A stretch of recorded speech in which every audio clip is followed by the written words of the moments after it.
حضور صلی اللہ علیہ وآلہ وسلم نے فرمایا،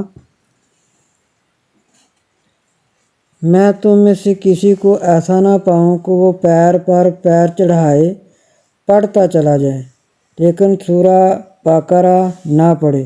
سنو، جس گھر میں یہ مبارک صورت پڑھی جاتی ہے وہاں سے شیطان بھاگ کھڑا ہوتا ہے۔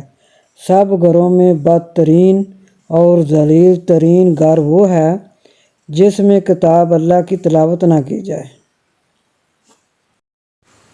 حضرت ابن مسعود رضی اللہ تعالیٰ عنہ سے روایت ہے کہ جس گھر میں سورہ بقرہ پڑھی جاتی ہے اس گھر سے شیطان گود مارتا ہوا بھاگ جاتا ہے۔ ہر چیز کی اونچائی ہوتی ہے اور قرآن کی اونچائی سورہ بقرہ ہے۔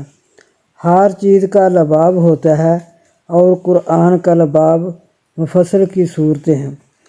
حضرت عبداللہ بن مسعود رضی اللہ تعالیٰ عنہ کا فرمان ہے کہ جو شخص سورہ بقرہ کی 4 پہلی آیتیں اور آیت الکرسی اور 2 آیتیں آیت الکرسی کے بعد جو اقرا سے شروع ہوتی ہیں، لا اکراہ فی الدین سے خالدون پر ختم ہوتی ہیں، اس کے بعد کی یعنی آیت الکرسی کے بعد 2 آیتیں، بعد والی 2 آیتیں، اس کے بعد کی اور 3 آیتیں سب سے آخر کی، آمن رسول، یہ جملہ 10 آیتیں رات کے وقت پڑھ لے اس گھر میں شیطان اس رات نہیں جا سکتا اور اسے اس کے گھر والوں کو اس دن شیطان یا کوئی اور بری چیز اکسا نہیں سکتی۔